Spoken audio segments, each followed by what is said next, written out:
네, 안녕하세요. 여러분들 반갑습니다. 금융과 에너지 업종을 누구보다 쉽게 알려주는 데이한 멘토 권혁철입니다. 오늘 컴퍼니 K라는 기업 리뷰해보도록 할 텐데요. 일단 여러분들도 아시다시피 컴퍼니 K 같은 경우 벤처 캐피탈이죠. 근데 오늘 제가 말씀드릴 내용은 지금 컴퍼니 K가 정치 관련 테마로 묶여 있더라고요. 그러니까 한동훈 테마로 묶여 있었는데 오늘 이러한 관점에서 상승을 보여줬더라고요. 그래서 한동훈 테마로 묶인 이유에 대해서 말씀을 드리려고 하는데 사실 제가 강조 드리고 싶은 부분이 있거든요. 여러분들께서 이 컴퍼니 K 이것이 정말 궁금하다라고 하신다면은 꼭 댓글 남겨주셔가지고 제가 그 댓글을 토대로 다음 영상에서 아는 내용이라고 한다면 바로 말씀을 드리도록 하고요. 제가 모르는 내용이더라도 서치 이후에 말씀을 드리도록 할 테니까 꼭 댓글 남겨주시면 정말 감사할 것 같습니다. 일단 한동훈 테마로 묶인 이유에 대해서 말씀을 드리기 전에 이 컴퍼니 K가 어떤 사업을 영위하는지 좀 살펴봐야겠죠. 바로 컴퍼니 K 보도록 할게요. 컴퍼니 K 같은 경우 중소벤처 기업들에게 투자 금융을 제공하고 있는 사업을 영위하고 있고요. 그러니까 기술력이 높지만 자본과 경영권이 취약한 기업 설립 초기 단계에 있는 스타트업들에게 대출이 아닌 지분 투자 방식으로 추후에 인수합병 그리고 상장 등을 통해서 투자 자금을 회수하고 있는 사업을 진행 중에 있습니다. 투자 방법에는 크게 두 가지 정도가 있는데요. 먼저 투자 조합의 경우에는 그냥 펀드라고 생각을 해주시면 될 것 같아요. 펀드와 마찬가지로 여기 개인기관 정부 그리고 컴퍼니 K가 자금을 모아서 스타트업들에게 투자를 하는 것을 투자 조합이라고 말을 하고 있고, 직접 투자 같은 경우 컴퍼니 K가 스타트업들에게 직접적으로 투자를 하는 상황을 말을 하고 있습니다. 다음으로 넘어가서 여러분들도 아시다시피 스타트업들 같은 경우 경제적 자금이 상당히 부족한 상황이잖아요. 그래서 외부 투자 유치가 필수적인데 제가 이 시리즈 A, 시리즈 B라는 용어를 좀 설명드리기 위해서 가지고 왔어요. 왜 이것이 중요하냐라고 해본다면 사실 컴퍼니 K 여러분들도 검색을 많이 하셨겠지만 뉴스 기사를 찾아보다 보면은 컴퍼니 K가 어느 기업에게 시리즈 A 투자를 했다, 시리즈 B 투자를 했다라는 용어가 나오고 있거든요. 그래서 어느 정도 시리즈 A 이런 용어들을 좀 알면 좋을 것 같아서 제가 이렇게 설명을 드리려고 하는 거고요.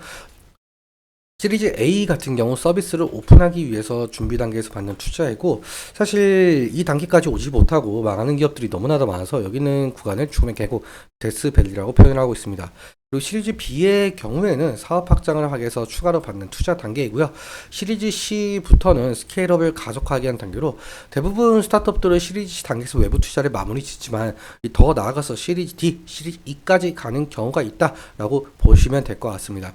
아무튼 스타트업들은 이 시리즈 ABC 투자를 통해서 본격적인 성장을 이루게 되고, 스타트업들은 상장이나 M&A가 가능한 기업으로 탈바꿈하게 되는데요.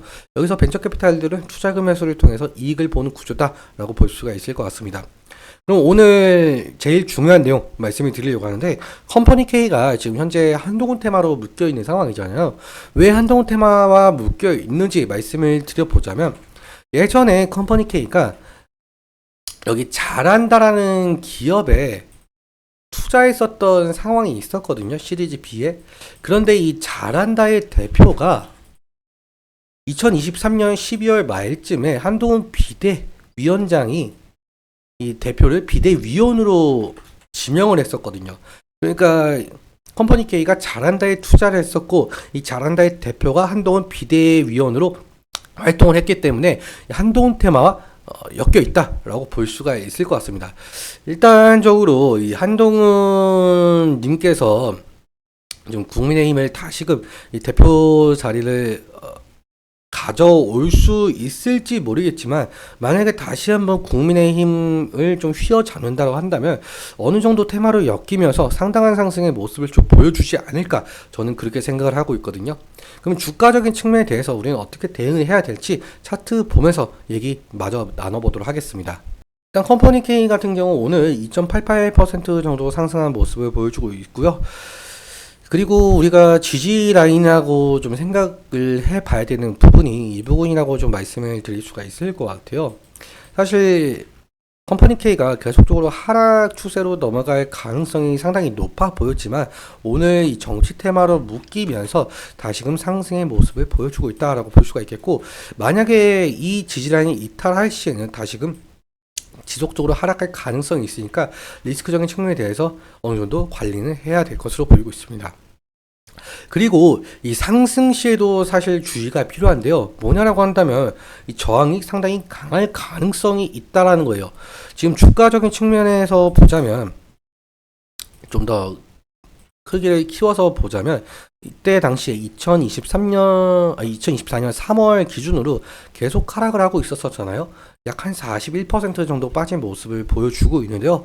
그래서 이 매물대 차트만 보아도 이 부분에 매물대가 상당히 많은 것을 확인할 수가 있죠. 그러니까 이 부분대에 좀 많은 사람들이 좀 샀다라고 볼 수가 있을 것 같은데, 그래서 이 상승 시마다 이 차익 실현 매물이나 이 원금 보존 매물이 나올 가능성이 있다는 점 염두에 두시면 좋을 것 같습니다. 수급적인 측면도 함께 살펴보자라고 한다면 지금 컴퍼니 K 같은 경우 한 달 기준으로 볼게요. 한 달 기준으로 지금 개인 같은 경우 647주가 매수가 되고 있는 상황이고요. 외국인 같은 경우 692주 매수, 기관은 626주가 매수가 되고 있는 상황이죠. 일단적으로 투신에서 1500주 정도 오늘 아니죠. 1300주 정도 오늘 매수가 들어온 모습을 확인할 수가 있겠고, 그러니까 기관에서 1300주 찍힌 모습을 확인할 수가 있습니다. 오늘 외국인과 개인 모두 매도를 보여주고 있는데요. 사실 수량이 뭐 1000주, 200주 이런 단위다 보니까 시장에서 관심을 못 받고 있다라고 말씀을 드릴 수가 있겠죠. 일단적으로 이 외국인과 기관의 매수세가 좀 많이 안 보이다 보니까 좀 더 매수가 나온다고 한다면 이 컴퍼니 K 주가에 어느 정도 긍정적인 영향을 끼칠 가능성이 높을 것 같은데, 그래서 이 외국인과 기관의 수급 동향을 체크하는 것이 상당히 중요한 점으로 작용할 가능성이 높겠죠. 좀 더 창구적인 측면에 대해서 말씀을 드려보자면 컴퍼니 K 같은 경우 한 달 기준으로 이 신한투자증권 창구에서 32,000주 매수가 들어온 모습을 확인할 수가 있겠고요. NH투자증권 창구에서 26,000주, 오늘 같은 경우 약 한 매수와 매도 다 합쳐서 3,000주 정도 매수가 들어온 모습을 확인할 수가 있습니다. NS증권 창구에서 23,000주 매수가 들어왔고요. KB증권 창구 14,000주. 지금 눈에 딱히 보이는 외국계 창구 같은 경우 이 모건스탠리가 보이고 있는데, 모건스탠리 같은 경우 한 달 기준으로 2,200주 정도밖에 매수가 되고 있지 않는 상황이다라고 볼 수가 있을 것 같아요. 일단적으로 이 신한투자증권 창구에서 매수세가 어느 정도 강하다 보니까 만약에 이 창구에서 매도 물량이 나오게 한다면 과연 어느 창구에서 매수를 받아줄지 확인하는 것도 상당히 중요한 점으로 작용할 가능성이 높을 것 같습니다. 오늘은 여기까지 말씀을 드릴 텐데요. 앞서 말씀을 드렸지만 이 컴퍼니 K 여러분들께서 정말 이 점이 궁금하다라고 하신다면 댓글 남겨주시면 제가 다음 영상에서 말씀을 드리도록 할 테니까 꼭 댓글 남겨주시면 정말 감사할 것 같습니다.